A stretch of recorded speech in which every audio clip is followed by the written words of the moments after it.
काली आंखों वाले बच्चे। पिछले कुछ दिनों से शहर में इनकी संख्या बढ़ती जा रही है। ये इंसानों का विनाश करना चाहते हैं। इस विनाश के इतिहास को लिखने के लिए इन्होंने एक राइटर को भी किडनैप कर लिया है।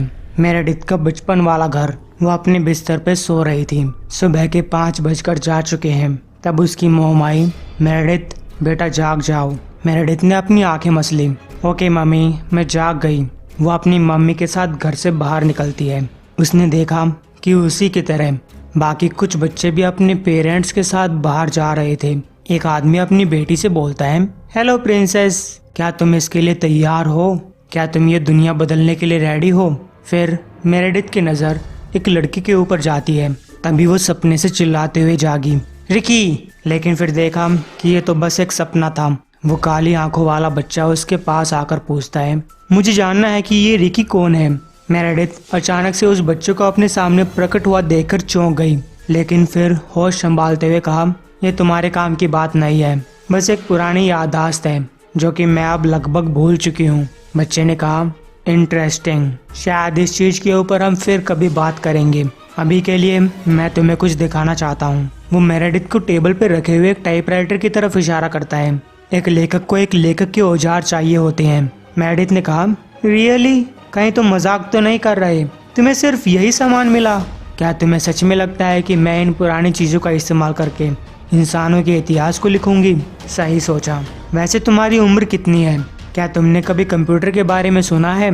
मेरे घर में एक लैपटॉप रखा हुआ है, अगर तुम मुझे उसे लाने दो तो। बच्चे ने कहा, मैं तुम्हें एक सुझाव देना चाहूँगा। ये कभी मत भूलना कि तुम हमारे लिए एक गाय के समान हो, और ये मैं डिसाइड करूँगा तुम कौन सी गाय हो। अभी के लिए तुम्हारा काम मजदूरी का है। तुम यहाँ पे सिर्फ और सिर्फ एक कारण के लिए हो, सेवा करने के लिए। अगर तुमने मुझसे फिर कभी ऐसे लहजे में बात की तो तुम दूसरे टाइप की गाय बन जाओगी, समझ गई? मेरेडिथ सिर झुका लेती है, हाँ अच्छी तरीके से। फिर ये बच्चा एक दूसरे बच्चे से कहता है, इस गाय को इसके घर ले जाओ, इसे अपना डिवाइस लाने दो और फिर इसे वापस यहीं पे लेकर आना। इधर उधर घूमने मत देना और ना ही किसी दूसरे से बात करने देना, ध्यान रखना। मेरेडिथ के जाने के बाद इस बच्चे को लगा कि औरत कुछ गड़बड़ कर सकती है। इधर लारा और जिम एक मोटल में आकर रुकते हैं। जिम बोलता है, बाहर सब साफ है, मुझे लगता है कि अभी के लिए हम यहाँ पे सुरक्षित हैं। लारा, जो कि अपने लैपटॉप की तरफ देख रही थी, जिमी ये सब कितना डरावना है, इधर आओ, देखो मुझे इंटरनेट पे क्या मिला है। जिम ने कहा, तुम इंटरनेट पे क्यों ढूंढ रही हो? क्या तुम्हें लगता है कि तुम्हें जो कुछ यहाँ पे मिलेगा वो सच होगा? लारा ने कहा, बेवकूफ़ मत बनो, तुम जानते ही हो कि मैं ये सब नहीं मानती। वो तो बस वो काली आंखों वाले बच्चे हैं। मुझे पता है कि मैं उन्हें पहले भी देख चुकी हूँ, इसलिए मैंने इंटरनेट पे सर्च करके देखा। ये देखो, ये काली आंखों वाले बच्चे एक शहरी कहानी है। ये कुछ सालों से यहाँ अर्थ पे हैं और पूरी दुनिया में फैले हुए हैं, ना कि सिर्फ यूनाइटेड स्टेट्स के अंदर। मानती हूँ कि बहुत सारी घटनाएं यहाँ यूनाइटेड स्टेट्स के अंदर हुई हैं, लेकिन यहाँ यूनाइटेड किंगडम के अंदर 1982 में एक काली आंखों वाली बच्ची का जिक्र है। यहाँ ऐसी कई 100 कहानियाँ हैं। जिम पूछता है, तो हमने अभी तक इनके बारे में क्यों नहीं सुना? क्लारा ने कहा, इसका जवाब मैं कैसे दे सकती हूँ? तुम्हें तो पता ही है कि क्या होता है जब कभी कोई एक बिगफुट या एक यूएफओ को देखने का दावा करता है। हम लोग उन्हें पागल समझते हैं। कल रात तक अगर कोई तुम्हें ये बताता कि उसने काली आंखों वाले बच्चे को देखा है तो तुम भी यकीन नहीं करते। तभी जिम को वहाँ लैपटॉप पे एक चेहरा दिखाई देता है। मैं इस आदमी को जानता हूँ, ये मेरी एक्स वाइफ जेसिका का पहला हस्बैंड है। इसका नाम रीस है। मुझे लगता है कि हमें इसे ढूंढना चाहिए। ये आर्टिकल इसी रीस ने लिखा था। एक पुलिस ऑफिसर पॉल हडसन के घर के बाहर पहुंचता है। उसने बाहर से आवाज़ लगाने की कोशिश की, मिस्टर हडसन, मैं ऑफिसर जोन्स बात कर रहा हूं। आपकी बहन चिंता कर रही थी। वो पिछले 2 दिनों से आपसे कांटेक्ट करने की कोशिश कर रही है। हम बस आपका हाल जानने के लिए आए थे। ऑफिसर ने देखा कि सामने वाली सीढ़ियों पे खून लगा हुआ था। वो अंदर घुसता है। क्या आप अंदर हैं मिस्टर हडसन? क्या आपको कोई हेल्प चाहिए? अंदर जाकर ऑफिसर ने देखा सोफे के पास खून लगा हुआ था। वो कुछ और अंदर घुसा। उसे खून में सने हुए पैरों के निशान मिले, कुछ टूटी हुई प्लेट्स मिली। फिर दरवाजे के जोर से बंद होने की आवाज़ होती है, लेकिन ये आवाज़ हवा के कारण हो रही थी। ऑफिसर पीछे जाकर देखता है कि बैकयार्ड में पॉल हडसन की सूखी हुई लाश थी। फिर ऑफिसर ने जिम के घर की तरफ देखा। पिछले वाला दरवाजा खोला हुआ था। वो जिम के घर के अंदर जाता है।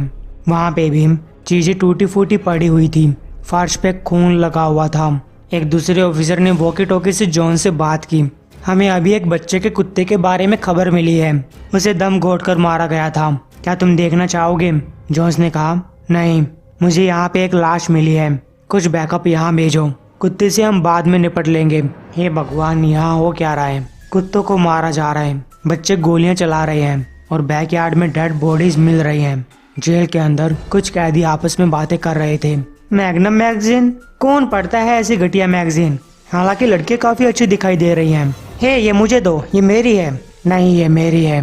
मैं इस जेल के अंदर सबसे कमीना इंसान हूँ। जो मुझे चाहिए मैं लेकर रहूंगा। अगर तुम यहाँ जिंदा रहना चाहते हो तो ये बात मत भूलना। वो काली आंखों वाला बच्चा सिगरेट पीते हुए इसी आदमी को देख रहा था। वो नेल्सन की तरफ बढ़ने लगता है। दो कैदी इसके बारे में आपस में बातें करने लगे। क्या तुम जानते हो जेल के अंदर सबसे डरावना कौन है? इसने सिगरेट के लिए 2 आदमियों को मार दिया, लेकिन इसने अपनी आंखें क्यों छुपा रखी हैं? ये रोशनी सहन नहीं कर सकता, या फिर ऐसे ही कोई बात होगी। इधर नेल्सन मैगजीन देख रहा था तो ये बच्चा उसके पास पहुंच जाता है। हे, तुम्हें क्या चाहिए? बच्चे ने अपना चश्मा उतारा। तुम चाहिए। इधर मेरेडिथ उस बच्चे के साथ अपने घर पहुंचती है। उसे दरवाजा खोलने में कुछ देर हुई। ये ताला भी हमेशा अटक जाता है। लॉक खुल गया। उसकी बिल्ली घर के अंदर ही थी। हे, मम्मी घर आ चुकी है। तुम्हें भूख लगी होगी ना? फिर मेरेडिथ सामने से हट गई और उस बच्चे से पूछा, तुम खड़े रहोगे या अंदर आओगे? तब वो बच्चा अंदर आ गया। मैंने अपना लैपटॉप यहाँ अंदर ही बेडरूम में रखा था, जल्दी मिल जाएगा। ये रहा। जैसा मैं इसे यहाँ पर छोड़कर गई थी, लेकिन ये एक कैंची थी। मेरेडिथ ने इसी कैंची से उस बच्चे के ऊपर हमला किया और बाहर की तरफ भाग गई। लेकिन दरवाजे पे वही काली आंखों वाला बच्चा उसके सामने खड़ा था। उसके हाथ में मेरेडिथ की बिल्ली थी।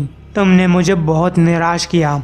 मैंने तुम्हारे सामने एक ऑफर रखा था, तुम्हें जीने का एक मकसद दिया, और तुम इस तरीके से कर्ज उतार रही हो। ना सिर्फ तुमने हमें नुकसान पहुंचाने की कोशिश की, बल्कि हमारे साथ एक विश्वासघात भी किया। झूठ बोला। जिस लैपटॉप को तुम यहाँ पे लेने आई थी, जिसके बारे में तुमने मुझसे झूठ बोला था और कहा था कि यहाँ पे मिलेगा, वो तुम्हारी ही गाड़ी में रखा हुआ था। तुम्हें ये बात पता थी, लेकिन मुझसे झूठ बोला। क्या मैं तुम्हें एक बेवकूफ़ लगता हूँ? वो मेरेडिथ के लैपटॉप को तोड़ देता है। मैंने कहा था तुम्हें इसके परिणाम भुगतने पड़ेंगे। फिर उसने मेरेडिथ की बिल्ली की गर्दन तोड़ दी। अगर तुमने मुझे फिर से निराश किया तो अगली बार ये गर्दन तुम्हारी होगी। बात समझ आ गई? फिर वो मेरेडिथ को एक कस के चाटा मारते हैं। इधर जिम कह रहा है, मेरे लिए गोलियों के 10 बक्से इकट्ठा करो, जबकि मैं इस बंदूक को तैयार करता हूँ। तुम्हें पता है ना कि वो कहाँ मिलेंगे? लारा ने कहा, पिछले हफ्ते ही तो मैंने तुम्हारे साथ उन चीज़ों को रखा था। मैं ढूंढ लूंगी। तुम्हारे पास सिर्फ 7 बक्से बचे हैं। उम्मीद है इनसे काम चल जाएगा। हालांकि मुझे नहीं लगता कि इन गोलियों का उनके ऊपर कुछ असर होगा। जिम पूछता है, तुमने जेब के अंदर क्या रखा?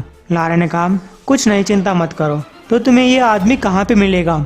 जिम बोलता है, मैं अच्छे से जानता हूँ, लेकिन उसे ढूंढने से पहले हमें ये काम और करना है। उन काली आंखों वाले बच्चे ने मेरे बेटे से उसकी फैमिली को मरवा दिया, हम सब को मरवा दिया। वेल, मैं अभी जिंदा हूँ और उसकी बहन भी। मैं अपनी रक्षा कर सकता हूँ, लेकिन उसकी बहन नहीं कर सकती। वो बस उस अस्पताल में लेटी हुई है। हम रायले के बिना कहीं नहीं जाएंगे। वो मेरी बेटी है। इधर वो काली आंखों वाले बच्चे अस्पताल पहुंच जाते हैं। हुडी पहनने की वजह से कोई इनके ऊपर ज़्यादा ध्यान नहीं देता। इन बच्चों में माइकल भी था। हेलो बहना, तुमने मुझे याद किया होगा। वो सीधा अपनी बहन के कमरे तक पहुंच जाता है।